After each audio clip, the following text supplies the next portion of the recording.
अस्सलामुअलैकुम, आप देख रहे हैं समा। मैं हूं सैयद फैसल करीम और मैं हूं सबा शेख। बुलेटिन का बाकायदा आगाज करेंगे। आपको बताएं कि वजीर आजम इमरान खान से army chief general Qamar Javed Bajwa ने मुलाकात की। मुल्क की सियासी, मुआशी और सिक्योरिटी सूरत हाल का जायजा लिया गया। ISPR के मुताबिक पाक फौज के सरबराह जनरल कमर जावेद बाजवा और DJISI lieutenant general Faiz Hamid वजीर आजम से मुलाकात के लिए वजीर आजम हाउस पहुंचे थे।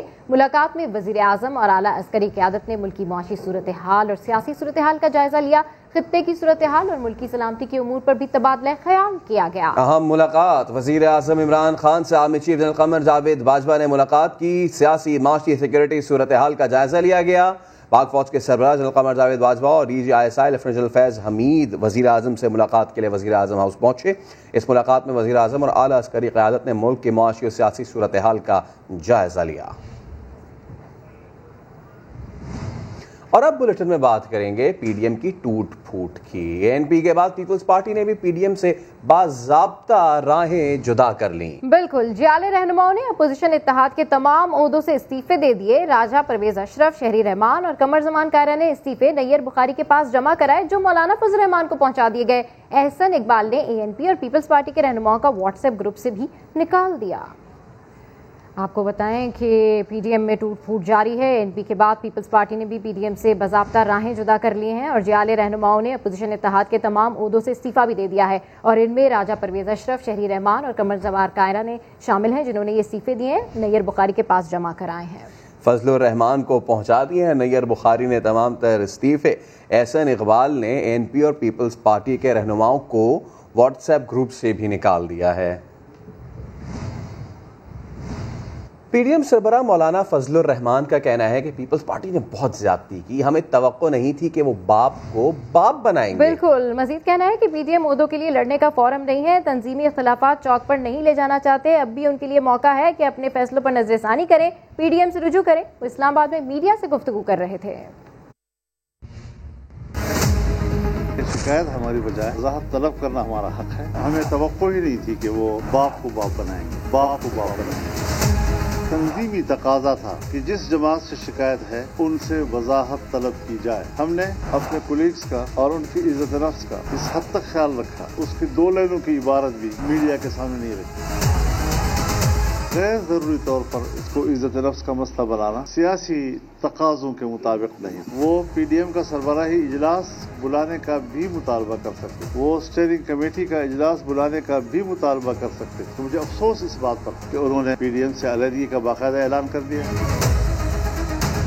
पीपल्स पार्टी और ANP के जो ओहदेदारान थे उन्होंने अपने इस्तीफे हमें भेज दिए हैं। बड़ी वजाहत के साथ कह देना चाहता हूँ कि PDM एक बहुत ही संजीदा फोरम, आज भी हम इस फोरम के उस अजीम मकसद को मद्देनजर रखते हैं। अब भी उनके लिए मौका है कि वो अपने फैसलों पर नजरसानी करें, PDM की तरफ बाकायदा रुजू करें। हम आपस में बैठ कर इन शिकायतों को दूर कर सकते हैं।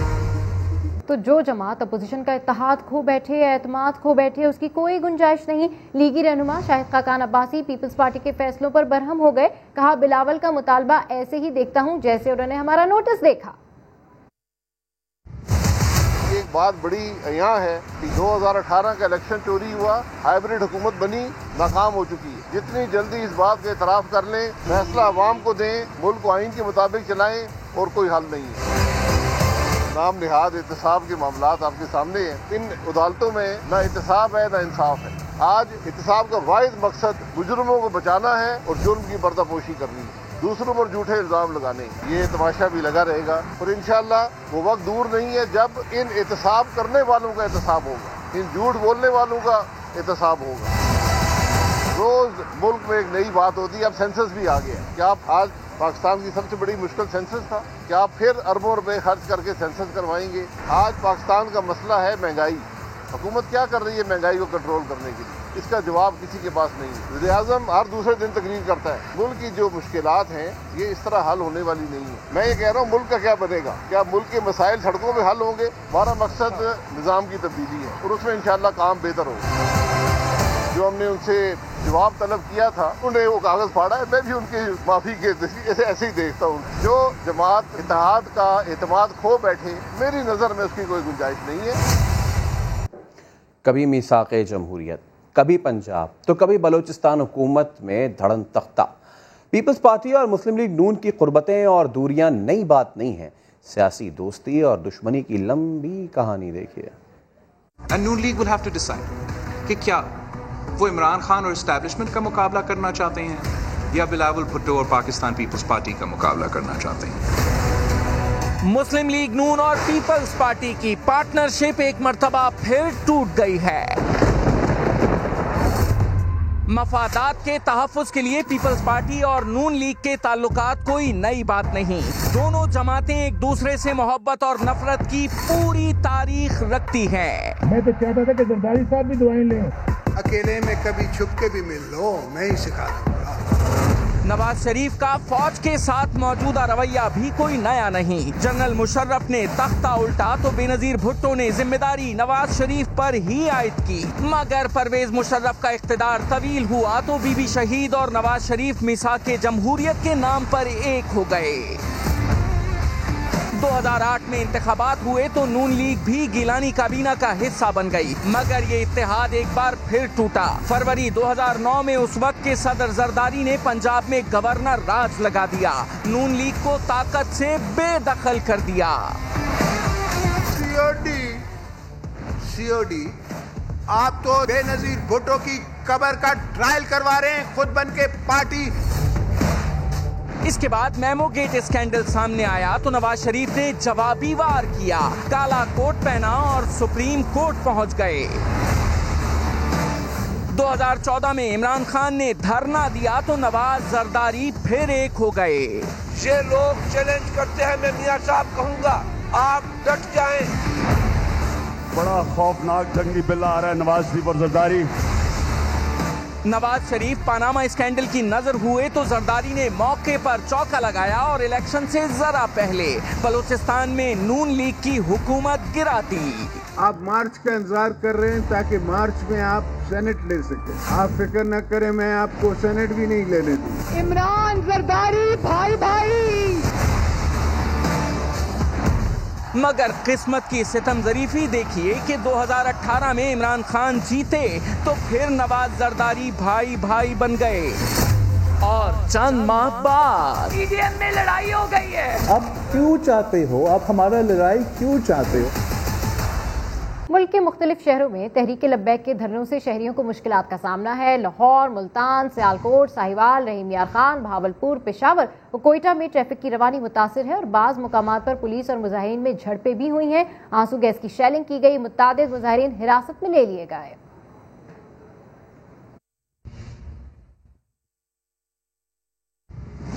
कराची में दूसरे दिन भी मजहबी जमात के कारकुनों का एहतजाज। हब रिवर रोड पर मुजाहिरीन और पुलिस आमने सामने आ गए। पुलिस ने हवाई फायरिंग और शेलिंग की, मुजाहिरीन ने पथराव कर दिया। इतराफ की सड़कों पर ट्रैफिक जाम हो गया। शहर के दीगर हिस्सों में ट्रैफिक मामूल के मुताबिक रवा दवा है। इस हवाले से रिपोर्ट कर रहे हैं साद साबरी।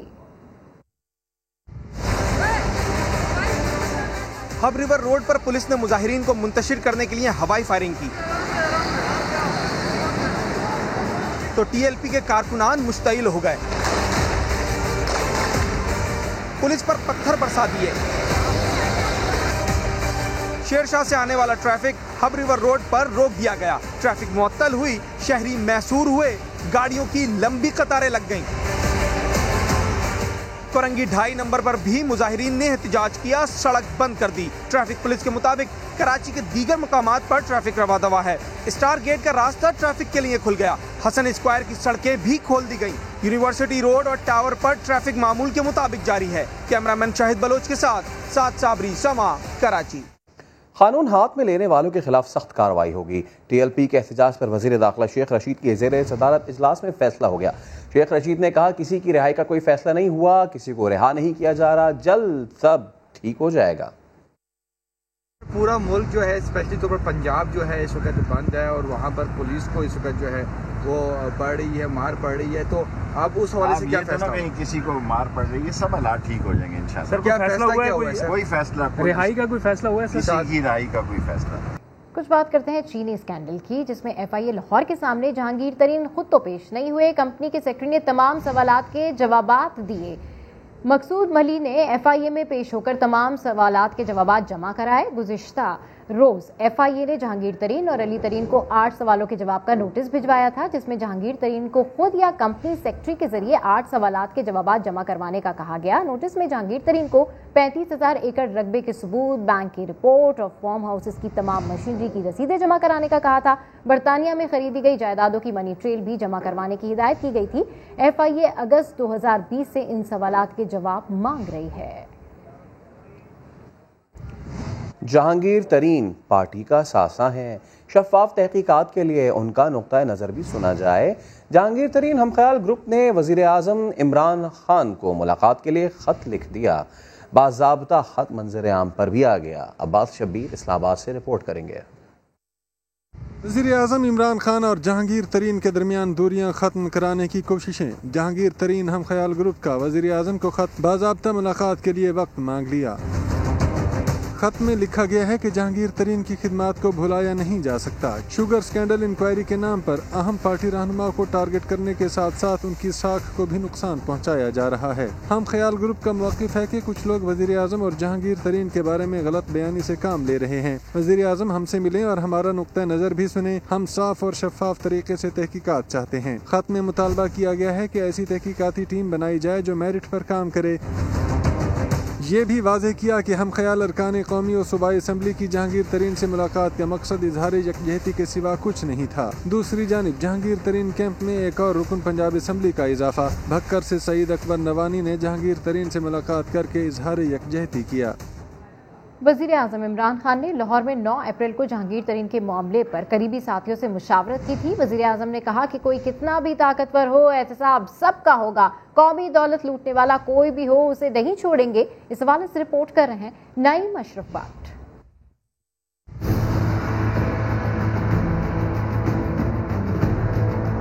वज़ीर आज़म इमरान खान का 2 टोक मौक़िफ़, कोई कितना भी ताकतवर हो, कौमी दौलत लूटने वालों को नहीं छोड़ा जाएगा। ज़राए के मुताबिक वज़ीर आज़म की 9 अप्रैल को दौरा लाहौर के मौका पर ईवान वज़ीर आला में सरकारी मीटिंग से पहले अहम मुलाकात हुई। 2 वफाकी वज़रा और वज़ीर आला पंजाब उस्मान बुज़दार इनसे अलहदा मिले। इस मुलाकात में जहांगीर तरीन का जिक्र हुआ तो वज़ीर आज़म ने कहा कि ये नहीं हो सकता कि नाजायज मुनाफे वाले ऐश करें और इनकी वजह से आम आदमी खुआर हो। कुछ भी हो जाए, एहतसाब सबका होगा। मुलाकात में मौजूद दोनों वफाकी वज़रा का ताल्लुक जनूबी पंजाब से है, जिनमें से एक के करीबी अजीज के खिलाफ भी शुगर स्कैंडल की इंक्वायरी हो रही है। नईम अशरफ बाट, समा, लाहौर। वफाकी वज़ीर फवाद चौधरी इस वक्त न्यूज़ कॉन्फ्रेंस कर रहे हैं, आपको लिए चलते हैं। हो जाएंगी, उसके नतीजे में कोरोना जो है वो मज़ीद तेज़ी से फैलेगा और अब इस वक्त सिंध और बलूचिस्तान में जो कोरोना की सूरत हाल है वो बढ़ रही है तेज़ी से। इसकी जो संगीनी है उसका अंदाज़ा आप इससे भी लगा सकते हैं कि जो पहली लहर थी उसमें जो क्रिटिकल पेशेंट थे, यानी जो मरीज़ जिनको हस्पताल में एक्स्ट्रा केयर की ज़रूरत थी, खसूसी निगहदाश्त की ज़रूरत थी, उनकी तादाद 3400 थी। लेकिन इस बार अब तक तकरीबन 4200 जो पेशेंट्स हैं वो क्रिटिकल केयर में आ चुके हैं, खसूसी निगहदाश्त में आ चुके हैं। और इससे आप अंदाज़ा लगा सकते हैं कि ये जो लहर है ये पहली दोनों लहरों से ज़्यादा संगीन है। और अगर हमने एहतियात ना की और अगर हम 2 हफ्तों में कोरोना जो है उसको नीचे ना ला सके तो अनफॉर्चुनेटली हमारे यहाँ सूरत हाल ख़राब होने का अंदेशा बढ़ जाएगा और ख़ुसूसन सिंध और बलूचिस्तान जो हैं वो इससे ज़्यादा इफ़ेक्ट होंगे। इसके साथ साथ हमने जो वैक्सीन की दरामद है उसके ऊपर असद उमर साहब ने, डॉक्टर फैसल साहब ने पूरी तवज्जो रखी हुई है और हम पूरी कोशिश कर रहे हैं कि जल्द अज जल्द जो वैक्सीन है वो मुयस्सर आ सके ताकि हमारे यहाँ सूरत हाल बेहतर हो सके। वफाकी काबीना को बंदरगाहों पर वसूल की जाने वाली फ़ीस यानी पोर्ट चार्जेस जो हैं उनमें कमी लाने के हवाले से इक़दामात पर तफसीली ब्रीफिंग दी गई। 1992 और 94 से ये पोर्ट चार्जेस पाकिस्तान ने नहीं बढ़ाए, लेकिन अभी भी हम समझते हैं कि इसमें कमी की ज़रूरत है। एक पूरा ट्रांसपोर्ट और लॉजिस्टिक चेन है जिसको स्टडी करने की ज़रूरत है, जिसमें हमारा ट्रेन का फ्रेट शामिल है, जिसमें हमारा NLC का शामिल है, जिसमें हमारा प्राइवेट सेक्टर का ट्रांसपोर्ट शामिल है। उसको स्टडी करने के लिए अली जैदी साहब की सरबराही में एक लॉजिस्टिक कमेटी तश्कील दी गई है काबीना की, जो कॉमर्स मिनिस्टर भी उसमें शामिल होंगे, फाइनेंस मिनिस्टर भी होंगे, बाकी तमाम मुतल्लिका वज़रा भी उसमें शामिल होंगे और ये कमेटी जो है ये अपनी रिकमेंडेशंस तैयार करेगी। लॉजिस्टिक पॉलिसी तो पहले ही आ चुकी है, उसको भी ज़ेरे बहस ला के एक मुकम्मल जो सॉल्यूशंस हैं वो उनको जो है वो काबीना के सामने लाया जाएगा। लाहौर के जो अहम तरीन प्रोजेक्ट्स हैं जिसमें सेंट्रल बिजनेस डिस्ट्रिक्ट का क़याम है, ये मंसूबा आज काबीना को उस पर ब्रीफिंग दी गई। 2 मंसूबे लाहौर में आ रहे हैं, इनमें एक तो वॉल्टन रोड शामिल है और दूसरा वहदत कॉलोनी प्रोजेक्ट है। वॉल्टन रोड जो है वो 350 एकड़ के ऊपर है, वहदत कॉलोनी 270 एकड़ पर मुश्तमिल है। मंसूबा इस तरह से बनाया गया है कि इसको पब्लिक प्राइवेट पार्टनरशिप में डेवलप किया जाएगा। वॉल्टन जो एयरपोर्ट था उसके साथ ये प्रॉब्लम हो रही थी कि एक तो वो गुंजान आबादी में आ गया था, वहाँ पे हादसे भी हुए, जहाज़ जो है वो आबादी के ऊपर गिर गया। दूसरा प्रॉब्लम ये हो रहा था कि उस एयरपोर्ट की वजह से गुलबर्ग जो लाहौर का दिल है वहाँ पर हम हाई राइज बिल्डिंग्स नहीं बना पा रहे थे। वॉल्टन एयरपोर्ट को शिफ्ट करने से ये पूरा नया बिजनेस डिस्ट्रिक्ट जो है अब लाहौर को अवेलेबल हो गया है और 350 एकड़ के ऊपर इंशाल्लाह अगले 18 महीनों में ही ये जो काम है ये शुरू हो जाएगा और मुकम्मल तौर के ऊपर इसको एक बिजनेस डिस्ट्रिक्ट बनाया जाएगा। इसके साथ जो वहदत कॉलोनी है, इसमें जो प्राइम मिनिस्टर साहब का एक विजन ये है, हमारे यहाँ कच्ची आबादियाँ हैं, वहाँ पर जो ज़िंदगी जिस तरीके से वहाँ पर है वो बहुत मिजरेबल सिचुएशन में लोग गुजार रहे हैं। हम चाहते हैं कि उन कच्ची आबादी के मकीनों को एक बेहतर रहाइश की सूरत दी जाए और उस ज़मीनों को हम काम में लाके उनकी भी मदद कर सकें और यहाँ पर डेवलपमेंट जो है वो भी हो सके। तो उसी तरीके से उसी बुनियाद के ऊपर ये प्रोजेक्ट जो है वो मुकम्मल किया गया है।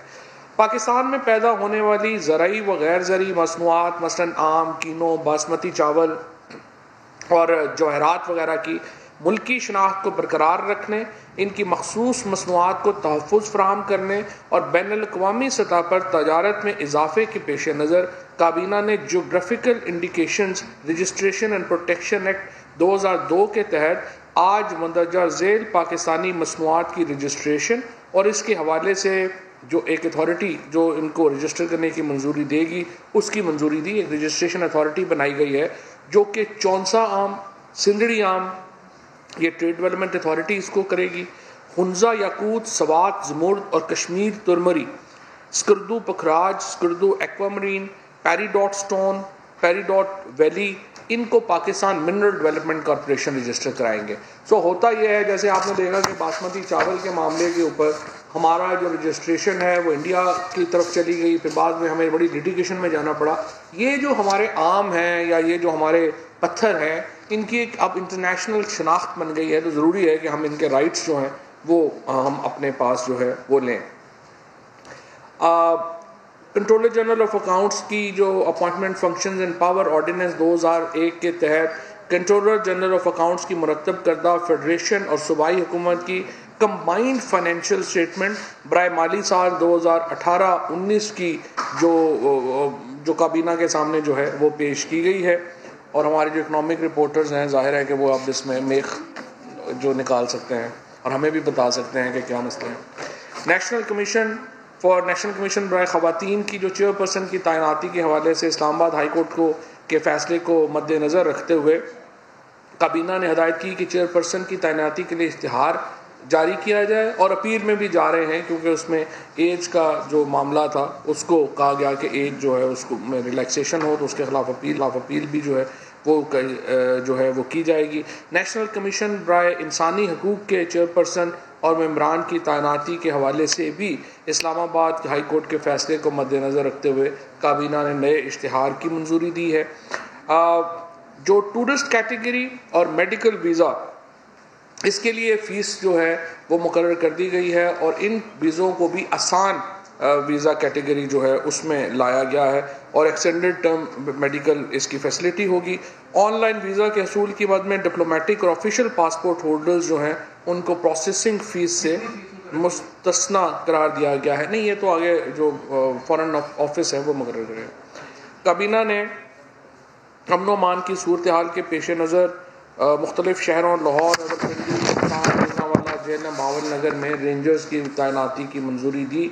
चेयरमैन CDA के चार्ज में जो है वो इजाफा किया गया है, तोसी की गई है। मंसूर अहमद साहब को chief executive officer Karachi tools dies and mould centre यानी KTDMC तैनात करने की मंजूरी दी है। बाबर मिराज शामी साहब को CEO पाकिस्तान डेवलपमेंट अथॉरिटी तैनात करने की मंजूरी दी गई है। एक जो बहुत ही इम्पोर्टेंट फैसला देखिए जो किया गया है और स्पेशली ओवरसीज पाकिस्तानीज़ के लिए, हमें सक्सेशन सर्टिफिकेट लेने के लिए जो ओवरसीज पाकिस्तानीज़ थे उनको पाकिस्तान अदालतों में आना पड़ता था। 3-3, 4-4 साल उनके केस चलते थे और फिर वरासत का सर्टिफिकेट जो है वो मिलता था। अब हमने इसको यहाँ पर भी आसान कर दिया है, नादरा के दफ्तर से आपको सक्सेशन सर्टिफिकेट मिलता है और अब इसी सिलसिले को एक्सटेंड किया जा रहा है बैरून मुल्क जो पाकिस्तानी हैं अब उनको अपने सक्सेशन सर्टिफिकेट के लिए पाकिस्तान नहीं आना पड़ेगा, वहीं जो एम्बेसी है उसके अंदर ही वो जाएंगे, वहीं पे नादरा का सिस्टम जो है वो लगा दिया गया है और वो अपनी जो सक्सेशन सर्टिफिकेट्स हैं वो पाकिस्तान में मुतल्लिका जो हमारे सफारत खाने हैं वहाँ से हासिल कर सकेंगे। ये एक बहुत बड़ा फ़ैसला है, ख़ुसूसन हमारी जो ख़वातीन के लिए बहुत बड़ा फ़ैसला है जिनको अब अदालती झंझटों से जान छूट जाएगी और वो अपने सक्सेशन सर्टिफिकेट्स जो हैं वो ले सकेंगे। इसके साथ साथ आपने देखा यहाँ पे बहुत इस्लामाबाद में झगड़ा रहा है, हमारा वकला का स्पेशली बहुत बड़ा ये मुतालबा रहा है कि उनको चैम्बर्स नहीं मिल रहे, फैसिलिटेशन सेंटर्स नहीं मिल रहे। सो इस तकलीफ़ को मद्देनज़र रखते हुए लिटिगेंट्स जो हैं उनकी तकलीफ़ को मद्देनज़र रखते हुए और वकला की तकलीफ़ को मद्देनज़र रखते हुए वफाकी काबीना ने एक लिटिगेंट्स फैसिलिटी सेंटर के क़याम की मंजूरी दी है और CDA ये एक जो बिल्डिंग है उसकी मनसूबाबंदी करेगा अदालत के सामने और इसका जो फ़ायदा होगा वो लिटिगेंट्स को भी होगा और उसके बाद जो वकला हैं उनको भी होगा, उनको चैम्बर्स बनाने के लिए फैसिलिटी जो है वो इसमें दी जाएगी।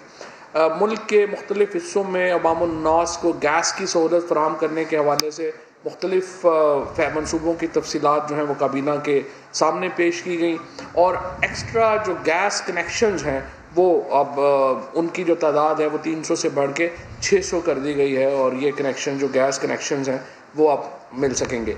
काबीना ने जेनिको होल्डिंग कंपनी लिमिटेड के चीफ एग्जीक्यूटिव ऑफिसर की असामी के लिए बोर्ड ऑफ डायरेक्टर्स GHCL को हदायत की है कि अवामी इश्तिहार का इजरा किया जाए और इस दौरान मौजूदा CEO इमरान जो हैं वो अपना काम जारी रखेंगे और ये भी कहा गया है कि वो इमरान जो है अगर चाहें तो वो खुद दरख्वास्त भी दे सकते हैं।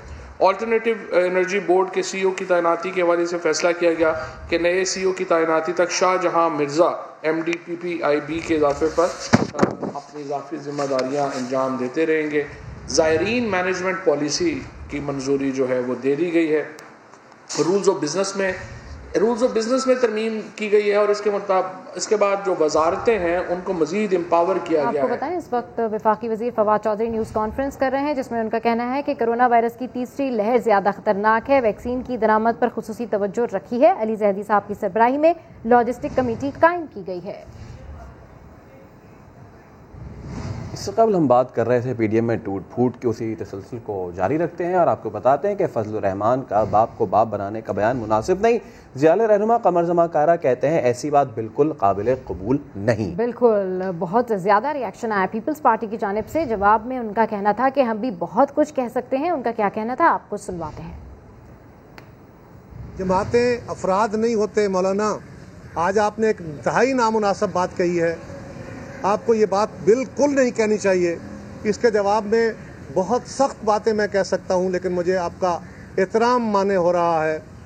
ये कहना कि बाप को बाप नहीं बनाना चाहिए, ये बात किसी सूरत काबिल कबूल नहीं है। मैं तवक्को कर रहा हूँ कि आप अपने इन अल्फाज को वापस लेंगे। हब में फुटबॉल ग्राउंड में मैच के दौरान धमाका हुआ है, 10 अफराद जख्मी हो गए हैं। हब में धमाका हुआ है और 10 अफराद जख्मी हुए हैं। जख्मियों को हब सिविल अस्पताल मुंतकिल किया गया है। ये धमाका जिस वक्त हुआ था उस वक्त ग्राउंड में फुटबॉल मैच हो रहा था। नौयत अभी इसकी मालूम की जा रही है। बिल्कुल इंतहाई अफसोसनाक खबर है। आपको बताएं कि हब में फुटबॉल ग्राउंड में मैच के दौरान धमाका हुआ है जिसमें 10 अफराद जख्मी हो गए हैं। मजीद तफसीलात जानते हैं समा के नुमाइंदे कादिर बख्श से। कादिर बख्श, अपडेट कीजिए, क्या सूरत हाल है, जख्मी अफराद की हालत के हवाले से बताइए। ये आपका इलाका इलाहाबाद ग्राउंड था, वहाँ पर एक फुटबॉल मैच खेला जा रहा था। अब उत्तर की टीमों के मामले तो इस दौरान अचानक धमाका हुआ। धमाके के नतीजे में जो है इसके तौर पर 10 अपराध बताए गए जख्मी, जिनमें से 2 खिलाड़ी भी शामिल है। जख्मियों में 2-3 ऐसे अपराध है जिनकी हालत कराची मुंतकिल कर दिया गया। ठीक है कादिर ख्वाजा, बिल्कुल अपडेट करने के लिए शुक्रिया। आपको बताएं इंतहाई अफसोसनाक खबर है कि फुटबॉल ग्राउंड में धमाका हुआ है जिसके बाद 10 अफराद जख्मी हो गए हैं, जबकि जख्मियों को हब सिविल अस्पताल मुंतकिल कर दिया गया है। धमाके के वक्त ग्राउंड में फुटबॉल मैच हो रहा था। धमाके की नौयत ताहाल मालूम नहीं हो सकी है। पुलिस का कहना है कि इब्तदाई तहकीकात कर रहे हैं। रमजान से एक रोज पहले कराची की होलसेल मार्केट में चीनी की फी किलो कीमत में 6 रुपए का इजाफा हो गया है। बिल्कुल, जोड़िया बाजार में 100 किलो चीनी की बोरी 600 रुपए महंगी हो गई है। और इसकी मजीद तफसीलात जानते हैं समा के नुमाइंदे रिजवान आलम से। जी अपडेट कीजिए रिजवान। देखें चीनी जो है ना वो इस वक्त जो है मार्केट में शॉर्ट हुई हुई है जोड़िया बाजार में। वो हमने जब पता करी यहाँ पे डीलर से तो ये था कि यहाँ पे 15 से 16 ट्रक जो है वो 600 कट्टे वाले जो है वो यहाँ आया करते थे रोज के, लेकिन अब यहाँ पे सिर्फ 3 से 4 ट्रक आ रहे हैं 600 कट्टे वाले। चीनी की सप्लाई एकदम कम हुई हुई है और इसी की वजह से देख रहे कल जो चीनी इतनी सस्ती थी यहाँ 90 रुपए बिक रही थी और वो यहाँ पर अब 96 रुपए 6 रुपए फी किलो जोड़िया बाजार होलसेल में कीमत बढ़ गई चीनी की। आम दुकानों में चीनी जो है वो 105 रुपए से में फरोख्त की जा रही है। चीनी की जो यहाँ पे डीलर से मालूमात हुई है हमें वो ये हासिल हुई है कि चीनी के सौदे जो है डायरेक्ट जो है वो यूसुफ गोट और बड़े बड़े मजाफाती इलाकों में जो शेड है जहाँ गोदाम है वहाँ से बराह रास्त हो रहे हैं फोन के ऊपर और डीलर जो है यहाँ से शॉर्ट है। यहाँ पे चीनी सप्लाई उन्होंने शॉर्ट कर रखी है लेकिन अपने लोगों को वो दे रहे हैं। कहा जा सकता है कि चीनी का कोई कंट्रोल रेट यहाँ पे नहीं है, कोई कीमतें कंट्रोल होती नजर नहीं आ रही है। जी अपडेट करने के लिए शुक्रिया रिजवान।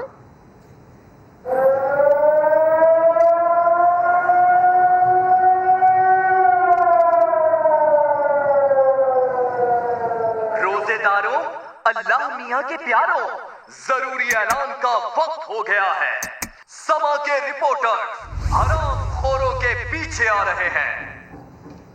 रमजान मुबारक का चांद देखने के लिए पेशावर में मरकजी रोयत हिलाल कमेटी का इजलास कुछ देर बाद शुरू होगा। ये इजलास औकाफ हॉल 4 सद्दा में होगा। पेशावर में 18 साल बाद मरकजी रोयत हिलाल कमेटी का ये इजलास हो रहा है। जी बिल्कुल, इस हवाले से मजीद तफसीलात जानते हैं मोहम्मद लुकमान से। मोहम्मद लुकमान अपडेट कीजिए, अभी इस वक्त ये इजलास जारी है।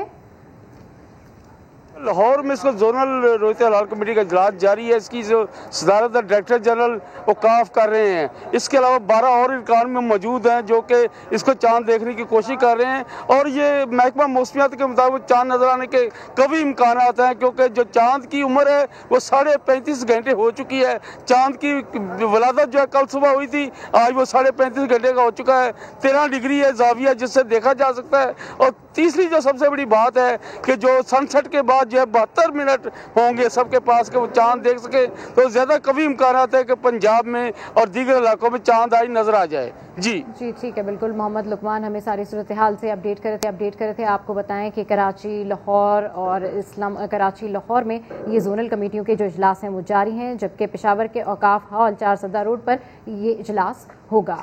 अब रुख करेंगे इस्लामाबाद का। जुल्करनैन हमारे नुमाइंदे वहाँ पे मौजूद हैं। जुल्करनैन, यहाँ भी इजलास जारी है?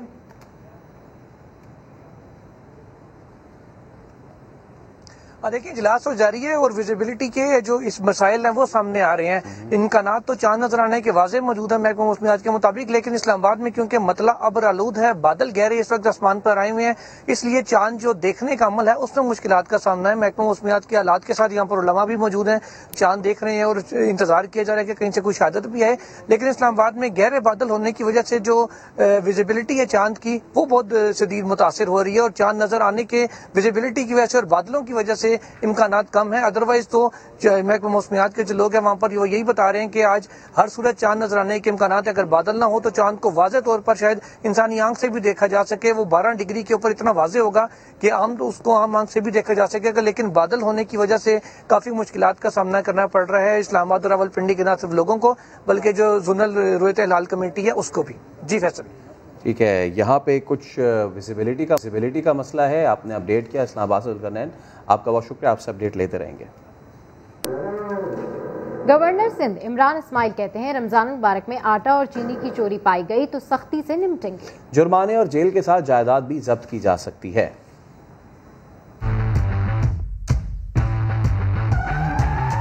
वज़ीर आज़म अब जो दौरा सिंध अपना रख रहे हैं उसमें वो सिंध के लिए एक बहुत बड़ा तरक्याती पैकेज लेकर आ रहे हैं।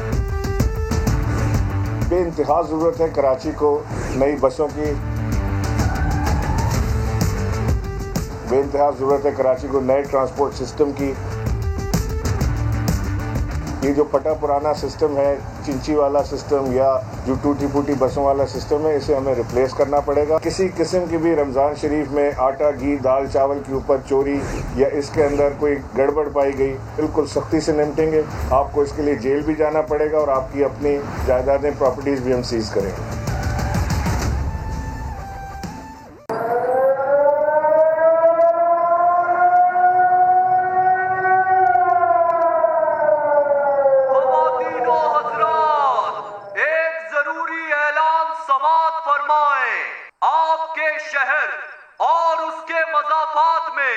हरामखोरों को बेनकाब करने का वक्त हुआ चाहता है।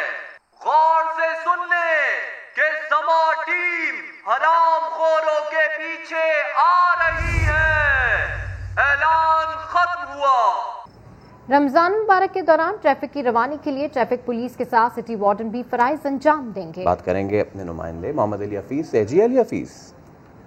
जी बिल्कुल, कराची वालों को रमजान मुबारक के अंदर ट्रैफिक जाम के अजाब से बचाने के लिए जो है ट्रैफिक पुलिस की मदद के लिए केएमसी के सिटी वार्डन जो है वो सड़कों पर उतरेंगे। रमजान के अंदर जो ड्यूटी शेड्यूल है वो जो है प्लान बना लिया गया है केएमसी सिटी वार्डन की जानिब से। 800 के जो है सिटी वार्डन जो है कराची के अंदर जो है सड़कों पर, मसाजिद में और जो शॉपिंग सेंटर उसकी तरफ जो है वो ड्यूटी देंगे। रमजान मुबारक में 87 पॉइंट में कराची में सिटी वार्डन नजर आएगा, जिसमें जो है सेंट्रल डिस्ट्रिक्ट जो है साउथ में तकरीबन 12 पॉइंट्स हैं, जिसमें फ्रेस्को है, एम ए जिना रोड पे जो है सिटी हाई कोर्ट है, तिब्बत सेंटर है, कुल प्लाजा है, 7 डे है, नुमाइश है। आम तासुर ये है कि सिटी वार्डन होते नहीं सड़कों पे। रमजान में आप बताएं मेक श्योर है, एडमिनिस्ट्रेटर लेके मैं साहब भी सुना विजिट करेंगे, मेक श्योर है ड्यूटी पे होंगे स्टाफ आपका? जी इंशाल्लाह हर दफ़ा सिटी वार्डन रोड पे मौजूद होता है। कहीं थोड़ी बहुत कोताही हो जाती है, मगर इस दफ़ा इंशाल्लाह वो कोताही भी नहीं होगी, क्योंकि इस टाइम एडमिनिस्ट्रेटर साहब खुद विजिट कर रहे हैं। अहम सवाल ये है कि इनकी जो इनकी हाजिरी है वो कितनी यकीनी होती है। एडमिनिस्ट्रेटर लेके अहमद साहब का भी कहना यही है कि किसी सूरत जो है सिटी वार्डन जो है वो गैर हाजिर नहीं रहेंगे और जो गैर हाजिर रहेगा उसके खिलाफ कार्रवाई भी की जाएगी। जी ठीक है, जो गैर हाजिर रहेगा उसके खिलाफ कार्रवाई भी की जाएगी। बहुत शुक्रिया आप रीच करने के लिए अली हफीज। आगे बढ़ते हैं, आपको बताएं कि बोलो लाहौर में आज हम आपको बताएंगे कि अमर सद्दूम में नाले ने लोगों की जिंदगी अजीरन कर दी। गंदगी, ताफुन, कचरे के ढेर से लोग बीमार पड़ने लगे हैं। नाले के गिर्द हिफाजती इंतजाम न होने से हादसात मामूल बन गए हैं। इलाके के रिहायशी मोहम्मद हुसैन रुदात सुना रहे हैं।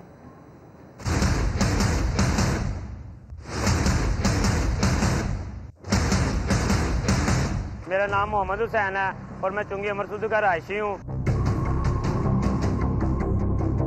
ये गंदा नाला है और ये बड़ा है। जो वासा वाले हैं साफ नहीं इसको करते, LWC वाले वो कूड़ा उठाते हैं घरों से और इसके अंदर फेंक देते। एलिमेंट्री स्कूल है, बच्चे आते हैं उधर डेली, बच्चे आते हैं वो खेल रहे होते हैं। कई दफ़ा इधर हादसा हुए हैं, इनके अंदर नाले के अंदर गिर जाते हैं, उनको निकाला जाता है। वासा का जो चेयरमैन है जाहिद साहब, हमने उनसे भी बड़ी दफ़ा रिक्वेस्ट की है, महल्लेदार इकट्ठे होकर गए, लेकिन हमारी कोई अपील नहीं सुनी जी। जब कूड़ा बाहर आता है, ट्रैफिक ज़्यादा होती है तो उसकी वजह से फिर रोजाना हादसा होते हैं। कभी लाशें निकाली जाती है, इसमें से बाइकें गिरती हैं, पंजाब पुलिस की कभी गाड़ी गिर जाती। हमारे घरों में जो सिस्टम है सीवरेज का बाहर सड़कों पे, वो भी बिल्कुल जाम हो चुका होता है, तो उसकी वजह से शदीद तकलीफ है, बीमारियां भी हैं। हमारा अपील है असद खोकर साहब से कि आप हमारे इलाके के MP हैं, तो हमारा हक बनता है कि हम आपसे मुतालबा करें और आपका भी हक बनता है कि हमारे हकूक पूरे करें। हमने आपको वोट दिया हुआ है। करते हैं कोरोना की तीसरी लहर के खतरनाक वार की। मोहलिक वायरस ने एक दिन में 118 अफराद की जिंदगी के चिराग गुल कर दिए। 4318 नए केसेस रिपोर्ट हुए। मुस्बत केसेस की शरह 8.54% हो गई।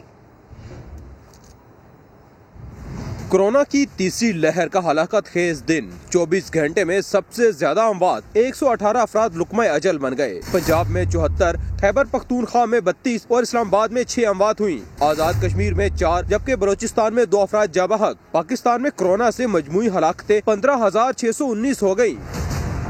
National command and operation centre के मुताबिक गुज़श्ता रोज 50,520 कोरोना टेस्ट किए गए। 4,318 अफराद में वायरस की तस्दीक। मुल्क में फाल केसेस 76,034 तक जा पहुँचे। पाकिस्तान में अब तक मजमूई तौर पर 7,29,920 कोरोना केसेस सामने आ चुके हैं। मुल्क में कोरोना के फैलाव की शरह 8.54% रिकॉर्ड। 5,024 मरीज अस्पतालों में जेरे इलाज हैं। मुल्तान में 81%, लाहौर 80, गुजरावाला 88 और इस्लामाबाद में 52% वेंटिलेटर्स पर मरीज मौजूद हैं। वफाकी वजीर असद उमर ने ईद के बाद तमाम पाकिस्तानियों की वैक्सीनेशन का इंदिया दे दिया। कहा, अवाम ने ईद शॉपिंग के दौरान एहतियात ना की तो सख्त फैसले करने पर मजबूर होंगे। असद उमर का कहना था कि सदर, वजीर आजम और उन्होंने वैक्सीन के लिए लाइन नहीं तोड़ी। 18वीं तरमीम का राग अलापने वालों ने विफाक से मिलने वाले टीके अवाम को नहीं, अपने लीडरों और उनके बच्चों को लगवाए। वबा के फैलाव के अंदर ज़रा तेज़ी आ रही है। ना लोगों ने हिफाजत की, इंतज़ामिया भी लगती है कि थोड़ी सी थक गई। रमज़ान के आखिरी अशरे के अंदर जो है लोगों की इबादत भी उस वक्त ज़्यादा होती है, ईद की शॉपिंग होती है। खुदा न खास्ता उस वक्त भी वबा बड़े लेवल के ऊपर हो, लोगों के लिए फिर उससे मुश्किल पैदा होगी। 13 लाख से ज़्यादा वैक्सीनेशन हो चुकी है हमारी। रोज़ाना तकरीबन 60 से 70 हज़ार वैक्सीन इस वक्त लगाई जा रही हैं। कोशिश ये होगी ईद के बाद हम इस तादाद को बढ़ाकर 1.5 से 2 लाख रोज़ाना तक हम ले जाएं। ईद के बाद हम इंशाल्लाह इसको खोल देंगे तमाम पाकिस्तानियों के लिए। 18वीं तरमीम हमारे दिल के बड़े करीब है और आपको पता है किनके बहुत करीब है। कड़ी तनकीद की है वफाकी हुकूमत की, जिसकी आईनी जिम्मेदारी नहीं है, जिसकी अपनी आईनी जिम्मेदारी है, उसने अभी तक एक टीका नहीं लगवाया। और बात है कि वफाक के दिए हुए टीके उन्होंने अपने तमाम लीडर्स को, चाहे वो किसी उम्र के भी हों, उनको, उनके बच्चों को, उनके ड्राइवरों को, खानसामों को, सबको लगा दिया। सदर पाकिस्तान ने, वज़ीर आज़म पाकिस्तान ने अपनी बारी का इंतजार किया। मेरी अभी तक बारी नहीं आई, मुझे टीका नहीं लगा हुआ है, ना मेरी बीवी को लगा, ना मेरे बच्चों को लगा है। 18,700 लोगों को ये वैक्सीन लगी है, प्राइवेट सेक्टर से जो आई है। 13 लाख लोगों से ज़्यादा को वैक्सीन लगी है सरकारी मुफ्त के अंदर। और अभी आपको बताएं कि वफाकी काबीना ने mid term budget strategy paper की मंजूरी दे दी। नए बजट में मुआशी शरह नमू का हदफ 4.2% मुकर्रर करने की तजवीज़ दी गई। बात करेंगे अपने नुमाइंदे शकील अहमद से। शकील, जो हालिया ग्रोथ रेट है और जो हालिया मुल्क की माशी सूरत हाल है, उस हवाले से 4.2% यह अचीवेबल टारगेट लगता है? देखिए फैसल, जो इस माली साल का हदफ था वो 2.1% था, लेकिन हुकूमत का ये ख्याल है कि ये 3% तक पहुंच जाएगा, यानी अच्छी कारकर्दगी रहेगी। इसी बुनियाद पर अगले साल के लिए 4.2% हदफ मुकर्रर करने की तजवीज़ है। अगरचे IMF ने भी कहा कि 4% तक ग्रोथ रहेगी अगले माली साल पाकिस्तान की माशी तरक्की की। और साथ ये भी तजवीज़ है कि 627 अरब रुपए तरक्याती मंसूबों के लिए रखे जाएँ, वफाकी तरक्याती प्रोग्राम के लिए, और दिफा के लिए 1,444 अरब रखे जाएँ, यानी इजाफा किया जाए। महंगाई का हदफ 6.8% रखने की तजवीज़ है, यानी इस साल के मुकाबले में अगले साल कम होगी महंगाई। और बजट से सारे का हदफ 6% रखने की तजवीज़ है। इस साल 7% से ज्यादा होने का इम्कान है। फैसल। शकील, बहुत शुक्रिया।